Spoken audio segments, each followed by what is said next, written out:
নমস্কার বন্ধুরা, কেমন আছেন সবাই? শুভ সন্ধ্যা জানাই সবাইকে সবার আগে। আর বলি যে আজকের ব্লগটা একটু অন্যরকম আমি বানাচ্ছি। আমি মানুষটাই একটু অন্যরকম, তাই ব্লগগুলো আমার অন্যরকম। আমি খুব বই পড়তে ভালোবাসি। যারা জানি না যাদের সাথে কথা বলেছি তাদেরকে আমি বলেছি যে আমার হবি, তারা জিজ্ঞেস করেছেন, আমি তাদেরকে বলেছি যে আমার হবি হচ্ছে বই পড়া। আমি বই পড়তে খুব ভালোবাসি, বিভিন্ন রকমের বই পড়ি, প্রেমের বই পড়ি, থ্রিলার পড়ি, ঐতিহাসিক উপন্যাস ভীষণ ভালোবাসি, সব রকমের বই আমি পড়ে থাকি। ফার্স্টে আপনাদেরকে দেখাবো আমার কারেন্ট বইয়ের কালেকশনটা, আর আমি কারেন্ট কোন দুটো বই পড়ছি সেটা আপনাদেরকে দেখাবো। এইটা হচ্ছে আমার আপাতত বইয়ের কালেকশন। মানে এটা হচ্ছে মানে প্রি ম্যাচিওর, মানে বলতে পারেন যে হ্যাঁ আমার এখনো প্রচুর বই তোলা আছে। মানে পুরো ইয়েতে আমি যদি বুক সেলফটা দেখাতে পারতাম তাহলে খুব ভালো হতো। আমি যখন হলদিয়া যাব আমি অবশ্যই বুক সেলফটা নিয়ে যাব এবং আপনাদেরকে দেখাবো। আমি প্রথম বই পড়ি হচ্ছে ক্লাস 1 থেকে, যবে থেকে আমার জ্ঞান হয়েছে। তার আগে আমাকে বই পড়ে শোনানো হতো। আমাকে আমার মা নাম্মা এরা সবাই বই পড়ে শোনাতো। আর আমার প্রথম বই ঠাকুমার ঝুলি, আমি যেটা বহুবার পড়েছি, আপনারা সবাই জানেন, দক্ষিণারঞ্জন মিত্র মজুমদারের লেখা। আর আমার প্রথম বই পড়া আমার স্কুল ফণীন্দ্রনাথ, সেখানে ঝুলির বই বলে একটি জিনিস ওরা পড়েছিল। জানি না, এত ভালো একটা জিনিস, আমার লাইফ চেঞ্জ করে দিয়েছে জিনিসটা। আমি ওই ঝুলির বই থেকে দেখে বই পড়া জাস্ট আমার শেখা। আর বলতে গেলে আমি নিটের সময় যেটা হচ্ছিল যে আমি একদম বই পড়তে পারছিলাম না, মারাত্মক ফ্রাস্ট্রেটেড লাগছিল। তখন আমি কি করতাম, গল্প বলা ছেড়ে বা গল্প পড়া ছেড়ে গল্প শুনতে চলে গেলাম। আমি বিভিন্ন রকমের, তখন মির্চি বাংলাতে প্রথম আলো গল্প গোল্ড মাইলে দিচ্ছিল, এটা আমার লাইফ চেঞ্জ করে দিয়েছে, মানে আমার জীবনটাকেই পাল্টে দিয়েছে। বইটা আমার কাছে আছে, আমি দেখাবো। আমি কারেন্ট যেটা পড়ছি সেটা দেখাই। অধিরাজ সিরিজ আমার ভীষণ ফেভারিট। তার আগে আমি দুটো বই এদের পড়েছি, সায়ন্তনী পুতুলুন্ডুর লেখা সর্বনাশিনী পড়েছি, এবং খ্যাপা খুঁজে খুঁজে পেরে পড়েছি, এবং চুপি চুপি আসছেটাও পড়েছি। এখন আমি পড়ছি হচ্ছে কারেন্ট, এটার নাম হচ্ছে কাল রাত্রি, বিভা পাবলিকেশন থেকে প্রকাশিত হয়। এটা ভীষণ ফেভারিট।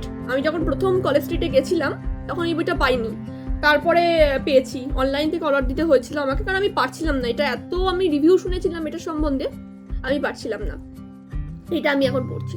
আমার প্রচুর বই পড়া হচ্ছে না, জানেন তো, এটাই আমার খুব হয়ে যাচ্ছে। আবার সোশ্যাল মিডিয়ায় আমি যুক্ত হয়ে যাচ্ছি, বই পড়া হচ্ছে না। আর একটা পড়ছি হচ্ছে অনলাইন থেকে পড়ছি, সুচিত্রা ভট্টাচার্যের কাছের মানুষ।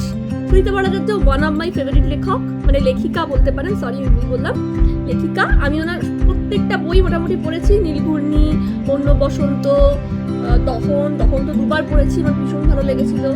নীলঘূর্ণি অনেক দুবার মতন তো পড়েছি, অন্য বসন্ত পড়েছি, কাঁচের দেওয়াল পড়েছি, হেমন্তের পাখি পড়েছি। এগুলো আমার মানে ওয়ান অফ মাই ফেভারিট। মানে সুচিত্রা ভট্টাচার্য আমার ভীষণ ভীষণ ফেভারিট। আমি যে লেখকেই চলে যাই না কেন, কিন্তু উনি আমাকে যা রসদটা দেন সেটা আর অন্য কোনো লেখক বা লেখিকা আমার মনে হয় না, আমার পছন্দ হয় না। এরপরে আর একজন ফেভারিট, সেটা হচ্ছে বুদ্ধদেব গুহ। আমার কাছে মানে কি বলবো, মানে ওনার গান যেমন ফেভারিট, রবীন্দ্রসঙ্গীত খুব ভালো গাইতেন। হ্যাঁ, আমার কাছে এখন কারেন্টলি আছে বুদ্ধদেব গুহর রিয়া আছে। রিয়া আমি দুবার পড়েছি, আমার খুব ভালো লেগেছে। এছাড়াও বাবলি পড়েছি, কোয়েলের কাছে পড়েছি, না কোয়েলের কাছে মানে আপনারা জানাবেন তো কমেন্টে যে কোয়েলের কাছে বুদ্ধদেব গুহর লেখা কিনা। হ্যাঁ, আমার তো মনেই হচ্ছে কোয়েলের কাছে বুদ্ধদেব গুহর লেখা। যদি একটু জানেন তাহলে একটু জানাবেন। আমি পড়েছিলাম কোয়েলের কাছে, এটা কার লেখা ঠিক, এত বই পড়ি না আসলে, ভুলে যাই। কোয়েলের কাছে এটা একটা। আর একটা বুদ্ধদেব গুহর আমি পড়েছিলাম, সেটা হচ্ছে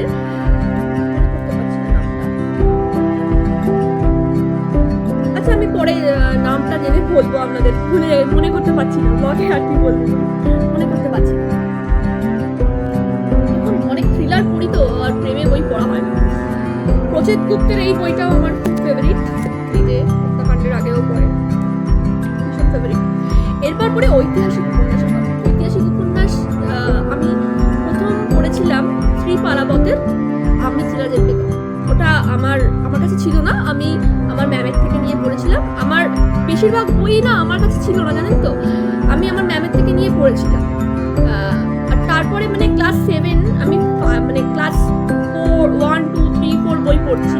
ক্লাস 5 6 7 আমার বই পড়াটা একদম কমে গেছিল। আমি জানি না কেন কমে গেছিল, ভীষণ কমে গেছিল আমার বই পড়া। আমি জানি না, ফোন দেখছিলাম মনে হয়, তখন ছোট ছিলাম। তারপরে আমার ম্যাম বললো যে তুমি বই পড়ছো না, তখন আমি আবার বইতে ফিরে গেলাম। আমি সিরাজের বেগম পারাবতের লেখা আমি পড়তে শুরু করি, ভীষণ ভালো লাগে। তারপর থেকে সব পড়েছি। শরদিন্দু বন্দ্যোপাধ্যায় ঐতিহাসিক উপন্যাস প্রচুর বার পড়েছি, মানে বহুবার, ভীষণ ভালো লেগেছে।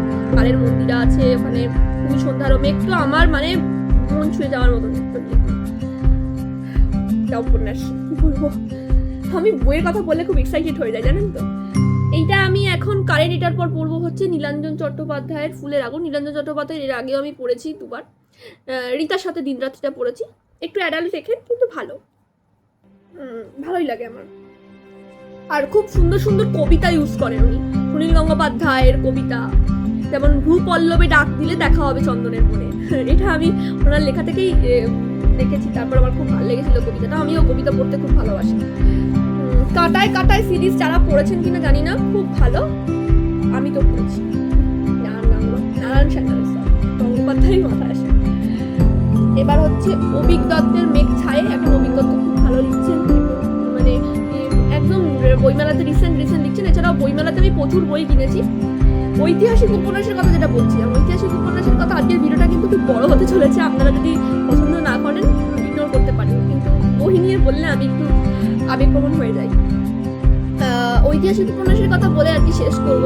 আপনারা যদি এরকম ভিডিও আরও দেখতে চান তাহলে অবশ্যই আমাকে জানাবেন, আমি আবারও ভিডিও করব।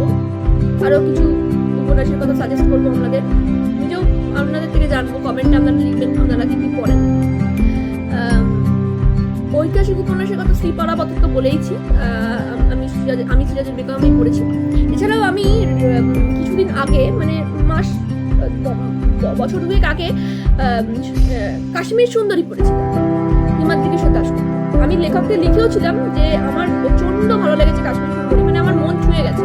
কাশ্মীর সুন্দরীটা না আমার কাছে নেই, জানেন তো, নাহলে আমি দেখাতাম। আসলে বই এমনই একটা জিনিস, তাদেরকে দিই, মানে অনেককেই দিয়েছি, তারা আর ফেরত দেয়, এটা হয়েই থাকে বই প্রেমীদের কাছে, এটা সামান্য ব্যাপার। হিমাদ্রি কিশোর দাশগুপ্তর কাশ্মীর সুন্দরীটা আমার ভীষণ ভালো লেগেছিল। তারপরে লেখকই আমাকে সাজেস্ট করেছিলেন যে তুমি সোমনাথ সুন্দরী পড়ো, যেটা আমার কাছে এখন আছে কিন্তু আমার এখনো পড়া হয়নি। বন্দর সুন্দরীটাও পড়তে হবে, আর বন্দর সুন্দরীটা আমার কেনা হয়নি, আমি কিনবো। নিজের আগে ভেবেছিলাম কিনতে যাবো, কিন্তু নিজের সময় মারাত্মক চাপ থাকে, কেনা হয়নি।